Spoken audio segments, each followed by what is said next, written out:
नमस्कार, मैं अर्जुन कुमार शर्मा आप लोगों के बीच उपस्थित हुआ हूं। आज मैं आप लोगों के बीच फिर से भ्रष्टाचार पर ही चर्चा करने जा रहा हूं। भ्रष्टाचार इस देश से कैसे मिटे, इसमें हम और आप कैसे मिलकर इस देश का भ्रष्टाचार हम मिटा सकते हैं। मित्रों, जब हम भ्रष्टाचार की बात करते हैं तो इसमें एक जो सबसे बड़ी बात आती है और वह बात आती है व्यक्ति की, यानी व्यक्ति का चरित्र, व्यक्ति का जो अपना नज़रिया है, ये आती है भ्रष्टाचार कैसे ख़त्म होने में। तो इसका मतलब व्यक्तित्व है, व्यक्ति का व्यक्तित्व कैसा है इस पर डिपेंड करता है भ्रष्टाचार कैसा क्या क्या स्थान रखेगा। लोग सोचते हैं, बहुत ऐसे दार्शनिक हुए जो अलग अलग ढंग के दार्शनिक हुए और अपना फिलॉसफी अपना दिया। एक सुकरात हुए जो ऐसा कि आप लोग जानते होंगे, वो 2500 साल पहले आज से हुए हैं। आप लोगों को मालूम है उनको जहर देके मारा गया था। एक न्यायालय में उनको यह सज़ा मिली, इनको जहर देके मृत्युदंड दिया जाए। तो उनको जहर दिया गया, वो जहर पी लिए और उनकी मौत हो गई। लेकिन वहाँ के वासियों ने, यूनान के वासियों ने कहा जो सुकरात को जो जहर दिया गया था उसमें जहर था ही नहीं। ऐसा कैसे हो सकता है? सुकरात तो मर चुका था, जहर से बना। लेकिन उसका कहने का क्या मतलब था? जहर जो दिया था प्याला में, वो तो सुकरात के शरीर को तो मार दिया, लेकिन उसके जो दिए हुए वचन हैं, उसके जो फिलॉसफी है, उसने जो समाज के लिए किया, वो अमर है, वो जहर से मरने वाला नहीं है। यानी आप जिंदा हैं तब हैं, ये महत्वपूर्ण नहीं है, ये तो कोई भी आदमी रह सकता है। लेकिन जिंदा नहीं है उसके बाद रहें, इसके लिए हमें सोचना होगा। हमारे यहाँ भी आए कबीर, आए ऐसा कब वो बानी बोले, अभी अगर उस बात को बोला जाए तो लोग डंडा लाठी लेके दौड़ जाएंगे, कितना फतवा जारी हो जाएगा। उन्होंने क्या कहा था? काकर पाथर जोड़ के मस्जिद लियो बनाए, तापर मुल्ला बांग दे, क्या बहरो भयो खुदाए। ये मुस्लिम समाज के लिए बोला गया था और उसमें मुस्लिम समाज का, मुस्लिम का राज्य था। कुछ नहीं कर पाया उसको, क्योंकि वह चिंतक थे, वह सटीक बात करते थे किसी को भी। और हिंदू के लिए भी कहा, पत्थर पत्थर पूजे देव मिले तो मैं पूजूं पहाड़, पत्थर पूजे देव मिले तो मैं पूजूं पहाड़, उससे बेहतर चाकरी जो पीस अन्न खाए संसार। ये क्या था? ये जबरदस्त अंधविश्वास पर चोट था। जागो, वास्तव में सोचो कहाँ पर तुम खड़े हो। तो दार्शनिक, उनके बाद उनकी, अभी तक कबीर की हम नाम ले रहे हैं। वो कबीर महाराज जो हैं, वो संत कबीर 600 साल पहले आए थे और अभी हमारे बीच जिंदा है। तो कहने का मतलब है, अपने व्यक्तित्व को अधिक महत्व देना ही सबसे बड़ी पूंजी है, ना कि हम जो कमाते हैं वो सबसे बड़ी पूंजी है। वो आपको लगता होगा जो यही सबसे बड़ी पूंजी है। सच्चाई ये नहीं है। सच्चाई ये है जो मेरा व्यक्तित्व है, जो मेरा कृतित्व समाज में है, अगर वो अमर रहता है तो वो सबसे बड़ी पूंजी है।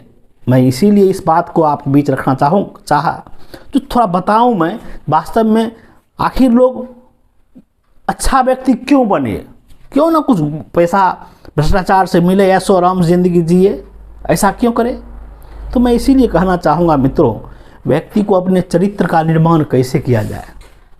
व्यक्ति में उदारता होनी चाहिए, व्यक्ति में नैतिकता होनी चाहिए, व्यक्ति में धैर्य होनी चाहिए, व्यक्ति में बुद्धि होनी चाहिए, व्यक्ति में जो है सो प्रयास करने की क्षमता होनी चाहिए। ये 6 चीज़ें मैं आप लोगों को बताया। अगर ये 6 चीज़ हम अगर करते हैं तो उससे हमारा एक चरित्र का निर्माण होगा। यह एक दिन की बात नहीं है, ये प्रयास करना पड़ेगा, अपने विचार में लाना पड़ेगा। कहा है ना, जैसा आपका विचार होगा वैसा ही आपका अगला कदम होता है।